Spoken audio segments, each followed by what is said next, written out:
Real Estate Rewired.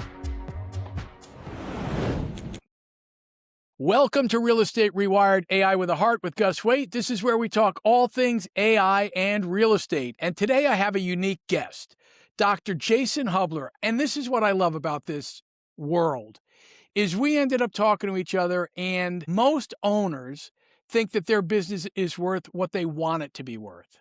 The market disagrees. The gap between those two numbers is usually the difference between retiring on your terms or working another 5 years and not getting the number that you want. Jason is the owner of ESS Business Services, a certified valuation analyst, a certified M&A professional, and the current president of the Pennsylvania Business Broker Association. For the better part of a decade, Jason has done one thing, and that's help owners to maximize what the market will pay for their business.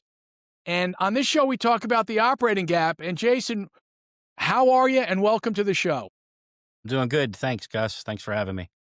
Give us a little sense of how the real estate thing led to the business broker thing and exactly what you do.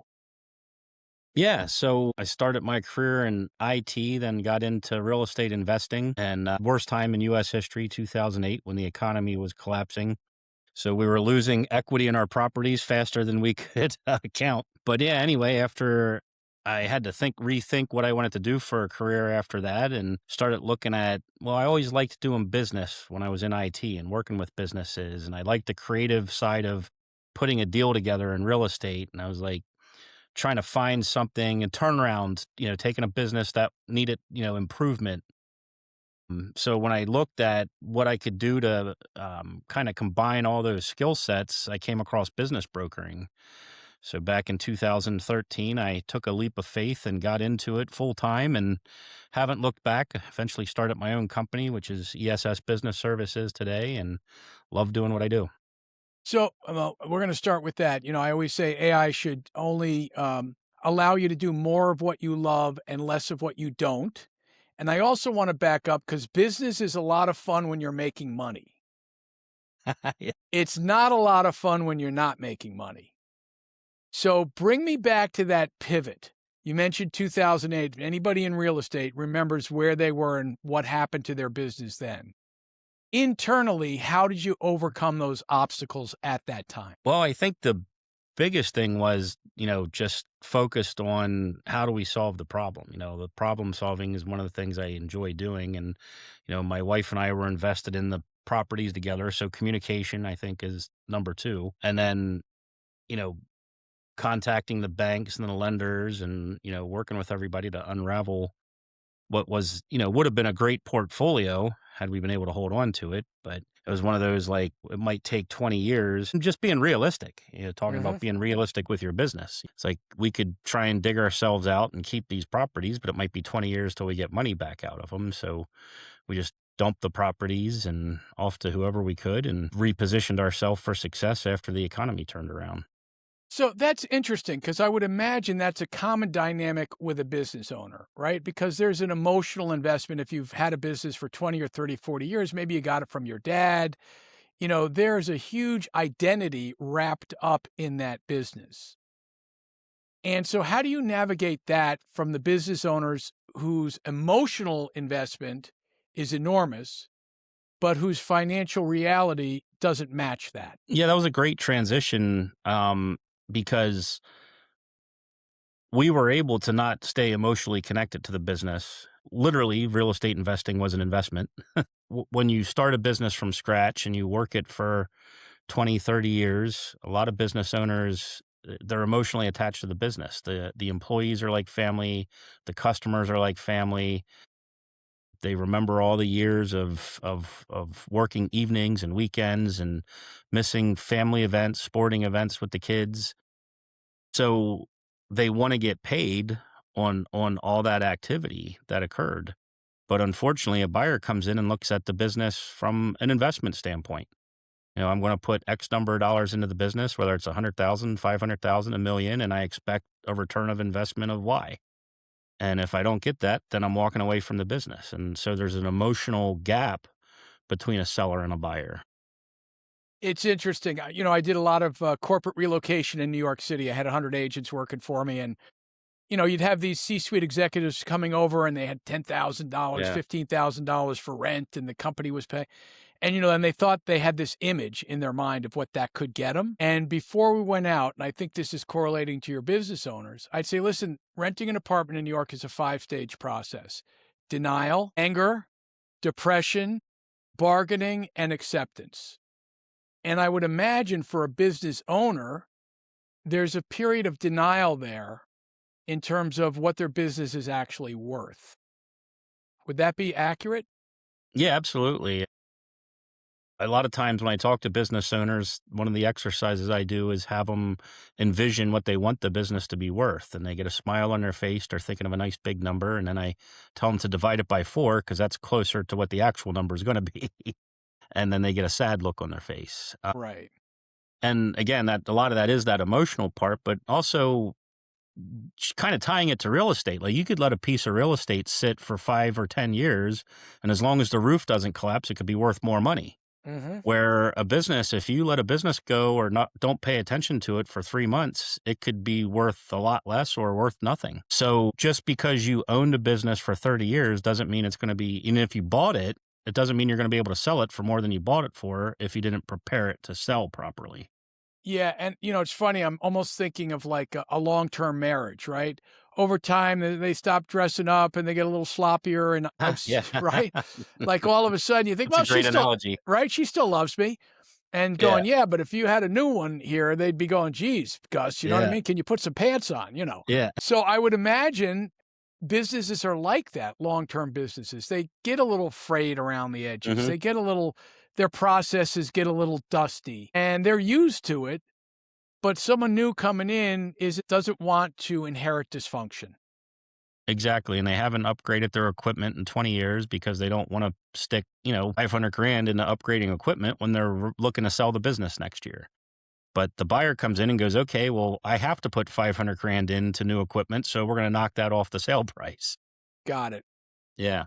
And when do most businesses think about selling, and when should they think about selling? A great question. A lot of business owners wait till it's too late to call me. They'll call me in November and say, hey, I want to retire at the end of December. Like I can't even give your business away in that short amount of time. Like if you're an employee, you can give your 2 weeks notice and leave. Mm-hmm. But as a business owner, you really should be thinking 2-3 years out. So, we're in 2026. So if you're a business owner who wants to sell, 2029, then we need to start talking now.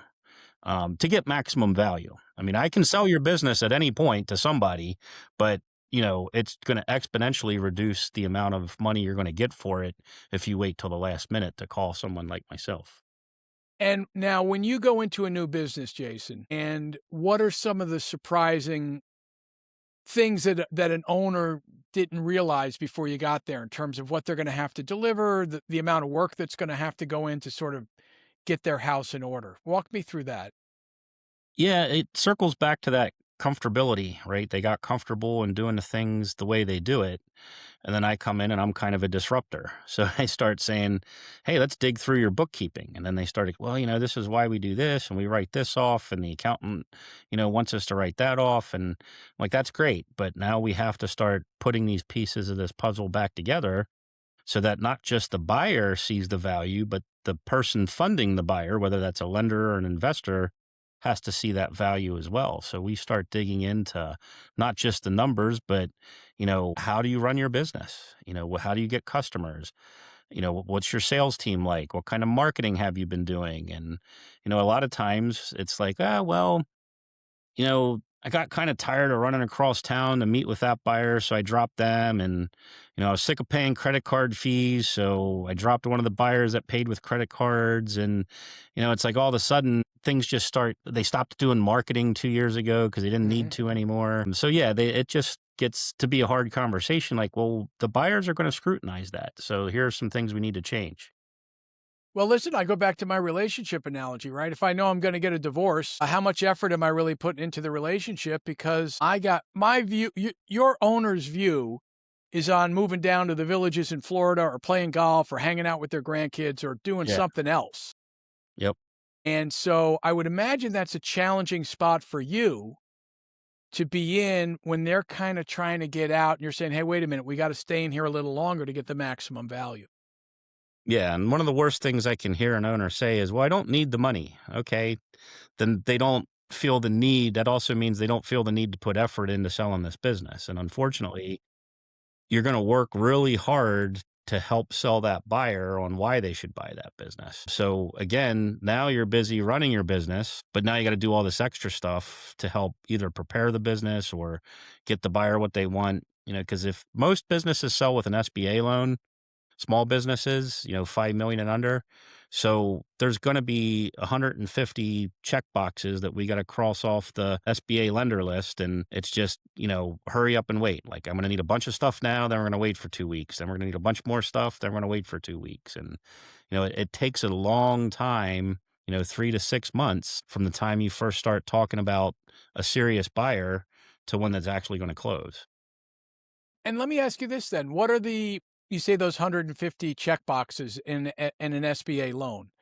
What are some of the highest leverage actions a potential business seller could do, immediately within those first 2 or 3 months? Like, what are the non-negotiables that they sort of have to get together to make it happen? Cleaning up the bookkeeping is probably the number one thing you can do. So at a bare minimum, as a certified valuation analyst, I can come in and do what's called restated income statements, and the banks will use those.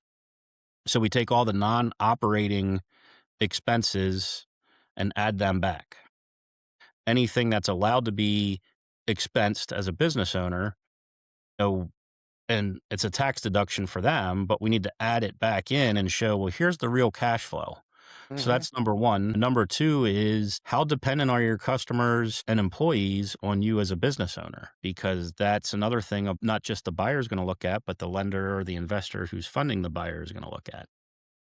Got it. And give me a good example of a really owner-dependent business. I think you and I, when we were talking before, we talked about like HVAC companies. So anything contractor related. Right now, a lot of contractors kind of post-COVID said, hey, one, I didn't want to go back to hiring employees because I'm thinking about retiring. So I just use subcontractors to get the business done. So now it's one individual with a book of business. The best buyer for that company is another contractor business. Maybe it's an heating and air conditioning company that wants to buy a plumbing business, or maybe it's a, electrical company that wants to buy some other electrical company. But they're like, well, I can go get more business. It's hard for me to train employees. So if you don't have any employees, buying your business is a disaster because I can't handle the extra business right now. Right. So that's an example of a company whose value went down and almost becomes impossible to sell because they don't have employees. So it could be very profitable. They could be making, hundreds of thousands of dollars or more to the bottom line. But the new owner, unless it's an individual who can come in and replace the existing owner without employees, it makes it worth nothing to another company. This is interesting, though. That got into our AI talk. Like, my brain is spinning now, right? Like, scale without headcount. So yes, with no employees, there's no value. But if you have agentic employees in there that work 24/7, where it's systematized, and maybe you have one person running those agents, right? Then that, to me, seems like a high leverage play, where now the owner's coming in and buying cash flow. Yeah. So definitely there's certain industries where that makes sense, and circling back to the contractor, if you can get somebody in there and AI in there that manages the subcontractors for you so that they're like employees, now you got a business system, and a business system's always more valuable than an individual doing business. Well, I tell you, it was interesting. I suck at fixing stuff. I mean, I was raised by a single mother. I can relate. Yeah, man. If you can't fix it with a butter knife or a ball-teen hammer, I can't do it, But I was down in the basement and the thing was banging. I said, oh man, I just bought her a new washing machine. Sure enough, I took out my phone. I took a picture of it with ChatGPT and I said, this thing is banging. What the hell is it? And it said, oh, looking in that connector, those are old pipes. And the new washing machine is like it puts enough water in just for the amount of laundry, right? And so what's happening is the water's getting stuck at that point. So Mhm. what you need is an adapter. Basically, it's a little piece of something that costs $2 and you unscrew this and screw that in.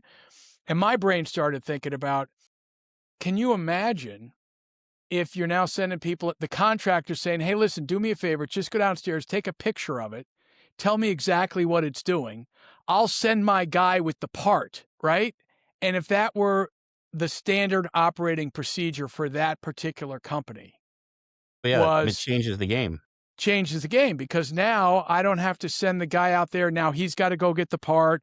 Now it's a 3-hour job as opposed to a 15-minute job that I can charge an hour for and have my guy do 3 or 4 more jobs a day. And if you were selling that business and that's how you had it structured, and you were 4 times more efficient than the next plumbing guy down the street, I would think that's how you could really increase your valuation.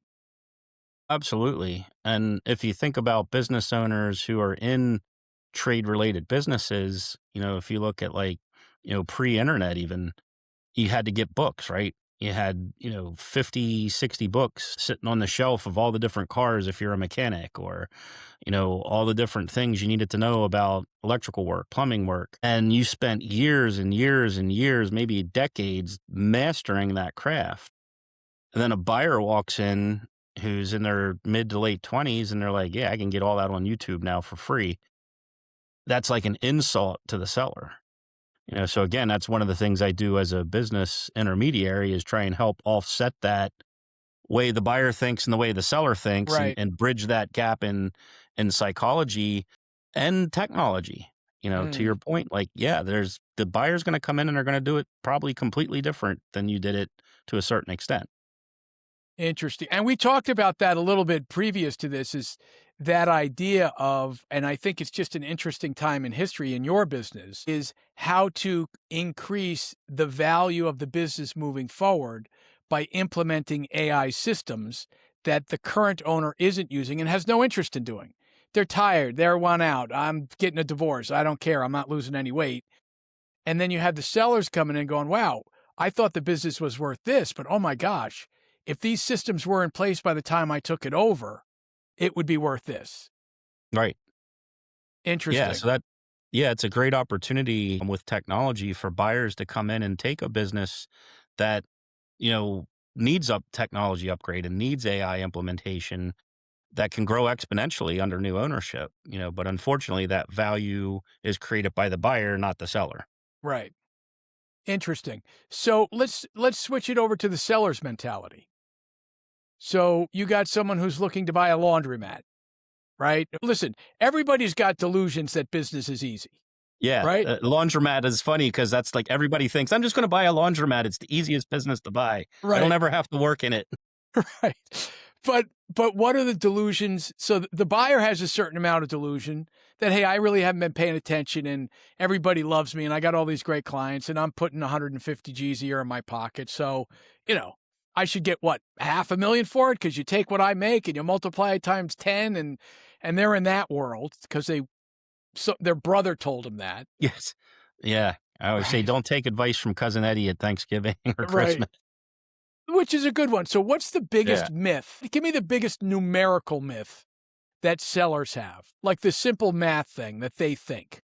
So the term is, let's say 3 times earnings for a small business would be the average. It might be 2, it might be 4, depending on the industry. So they go online and they see 3 times earnings. In their head, they think that's gross revenues. So if my gross revenue's $1 million a year, they think their business should be worth $3 million. Got it. But it's 3 times cash flow or net income or EBITDA. So if they're only netting 100,000, then it's 300,000, not 3 million. So that, that myth immediately creates an issue up front.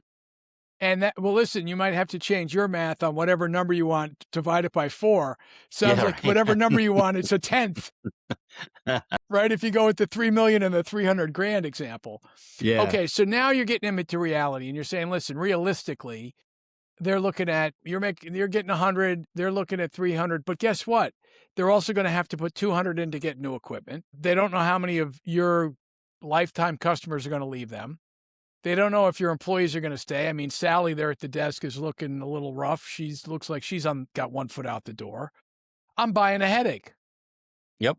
Yes, there are businesses where, the owner might be 80 and the employees are 60. They're ready to retire. Like the entire business is going to retire in 5 years. Got it. So, yeah, and that's the other thing is what's the cost of replacing those employees? Even if the owner sticks around, even if the employees stick around and help train, what's the impact of the business? Buyers are always thinking about that. Lenders are thinking about that. And it's an impact on the value of the business. That could be the best employee ever, but they're going to retire in 3 years. That's going to happen. So that's a reality that has to be faced. Interesting. And let's go from buyers now. What's their big delusion? Where do you got to get them into reality? Right now, there's a lot of courses out there saying go buy a small business, which you can do, don't get me wrong, and put management in there. And then, if you buy 5 of them and you're making $50,000 a year off of each one, that's $250,000 a year to do nothing. But when you're buying a Main Street business where the owner is the operator, it's not easy to just put a manager in there that's willing to do everything that owner did for that fee. And also, a lot of times owners don't up their salary appropriately. So when they started the business in 1985, their mortgage was only $90,000. The house has long been paid off, and they haven't given themselves a raise in 15 years because they haven't had to. Their $50,000 a year salaries, they're fun and runaround. But a new person coming in is like, well, wait a second, I can't even put a manager in there for less than $100,000. Well, right away, that's a problem. So you have a buyer who thinks they're going to come in, throw a manager in there and not have to do the actual work. And it's like, even if you went in there and did the actual work, the buyer's like, well, I make $150,000 a year at my current job. I'm not quitting that to make 50. Right. So So how the hell do any deals get done, Jason? That's a great question too. So it's really about educating the seller and educating the buyer. So I spend a lot of time up front talking to the seller about expectations before we even list it.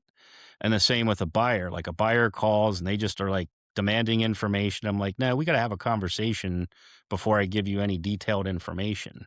I need to find out, is this even geographically a place that makes sense for you? If you don't want to drive an hour and a half, this isn't the business for you. If you have to make $150,000 or $200,000 net after taxes and debt payment, this might not be the business for you. Let's go look at something else. Got it. And I might be mistaken. Give me the typical buyer, the typical seller profile in your market. Name 2 or 3 businesses and kind of where they're at in their life cycle. Yeah, I would just say in general, it's retirees are probably the majority.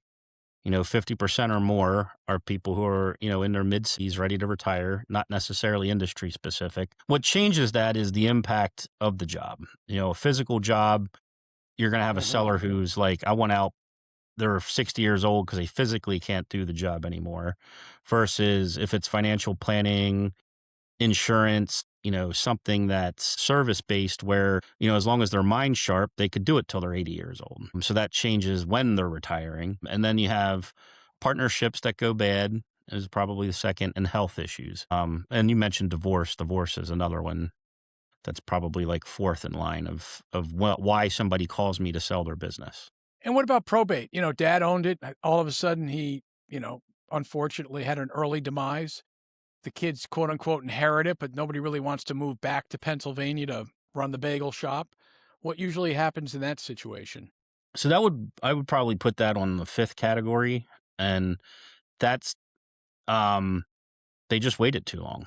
They didn't plan ahead. And typically, I've had people call me. They're like, my husband died, my partner, like somebody died 2 months ago. They shut the business down because there was no one to run it. And it's like, maybe it was making $5 million a year. I don't know, but it's making nothing now. And the equipment's 25 years old.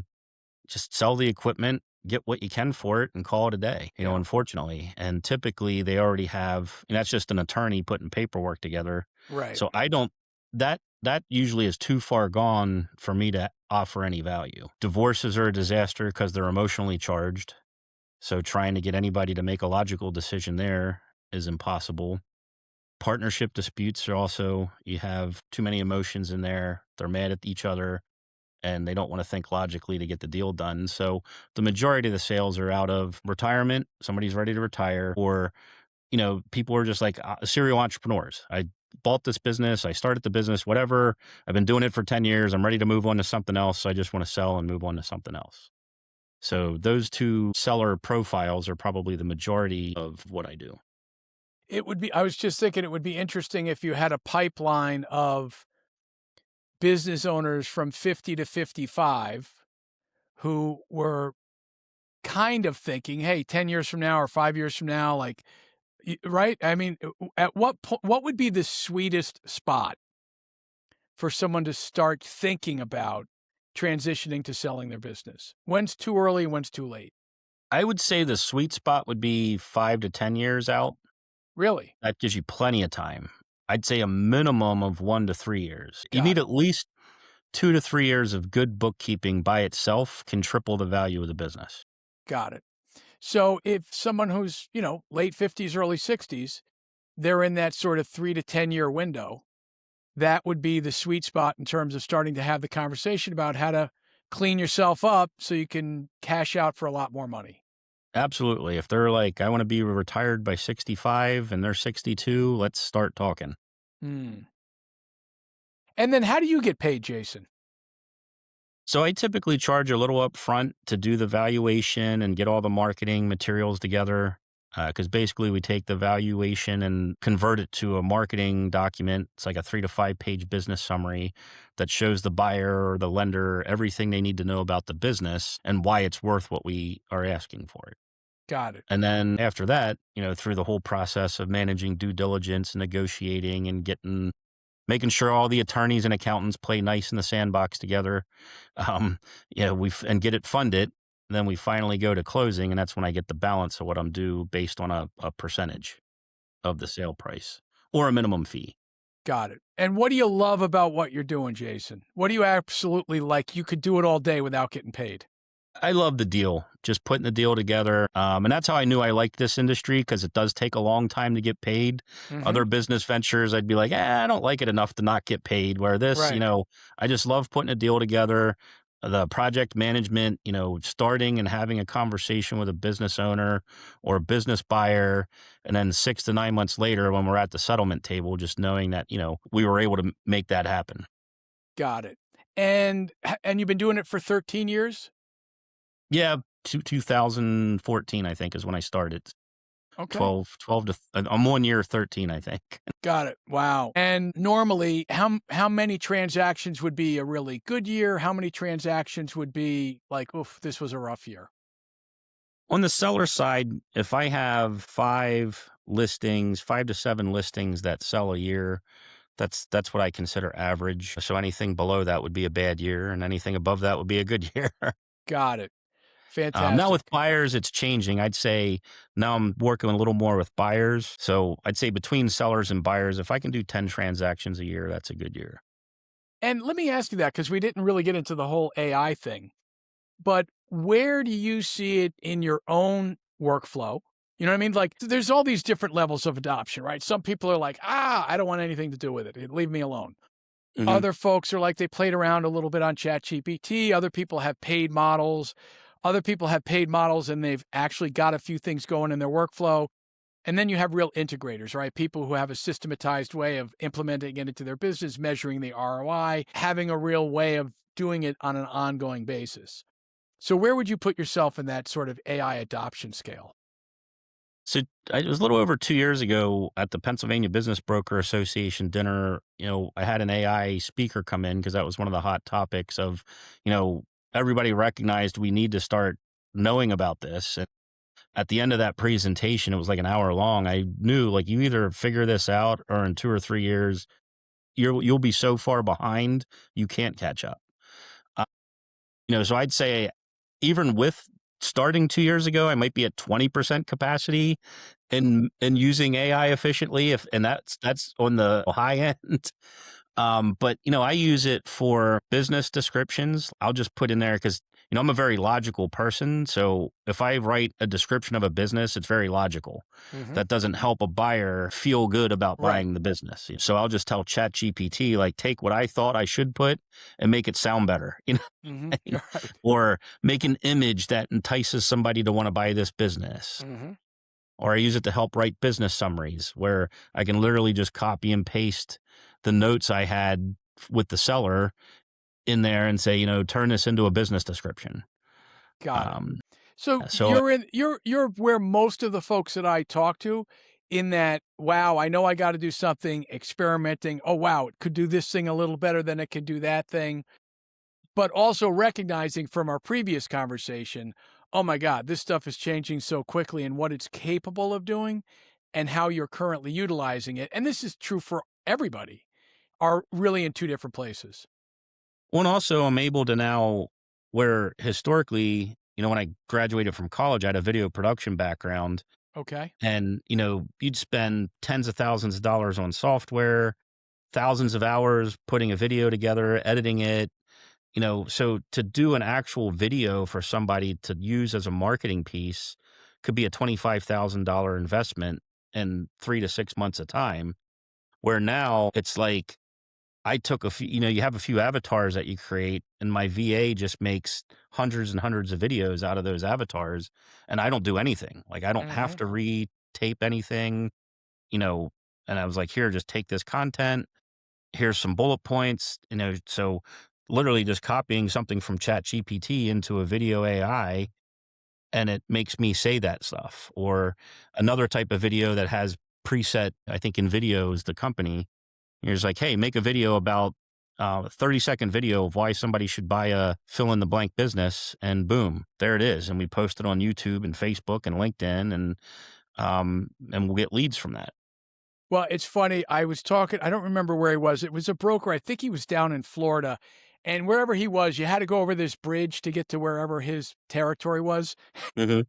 Every day he would create, like one day he was riding a whale across the bridge, and the next day he was in a tugboat, you know what I mean? And more people commented on that than anything, you know what I mean? And it was fun. And today he'd be like, all right, I'm going to ride a lizard across the bridge. And then people would see him on the street and be like, are you the dude that rides the lizard across the bridge? You know what I mean? So it can also be fun. Yeah. You Yeah. know And what I think mean? about how much money that would have cost you years Oh. ago in time to create that. And you can do No it in way. a minute now with AI. No way. So listen, Jason, I got a marketing idea. I want to run it by you, okay? My mother's 85. She's from Germany. She's never been online, has never had an email, doesn't have a cell phone. What I want to do is I want to interview her about AI every day, about the new That should be LLM, interesting. and then say, Ma, what do you think? Because she, whatever she says, it'll be hysterical. And the tagline is going to be, come on, admit it. My mom knows more about AI than you do. That's true. So, yeah, anyway. Well, listen, this has been a fantastic conversation. And Jason, if anybody wants to buy or sell a business, can you let them know how to get in touch with you? Give them your phone number, your email, what area you focus on? Yeah. Jason at ess-business.com is the email. The website is ESS, which stands for Exit Strategy Solutions-business.com. Phone numbers. Fantastic. Well, Jason, man, this has been a great conversation. Thank you for your patience and flexibility as we work through these tech issues. And, it was great meeting you. I'm looking forward to having more conversations. Yes, let's continue the conversation. And thanks again for having me on your show, Gus. All right. So, Jason, hold on a second. I'm going to say goodbye to our viewers. Thank you so much for watching Real Estate Rewired AI with a Heart with Gus Waite. Remember, the only reason to use AI is to do more of what you love and less of what you don't. If you'd like to be on the show, reach out to me, and thank you for watching. Bye-bye. If you've got value from today's episode, hit subscribe, leave a comment. I'd love to know what you're thinking. If you're ready to turn what you love into your superpower and take what you hate off your plate, schedule your free AI discovery call. The link is in the description and pinned comment. I'm Gus Waite. Until next time.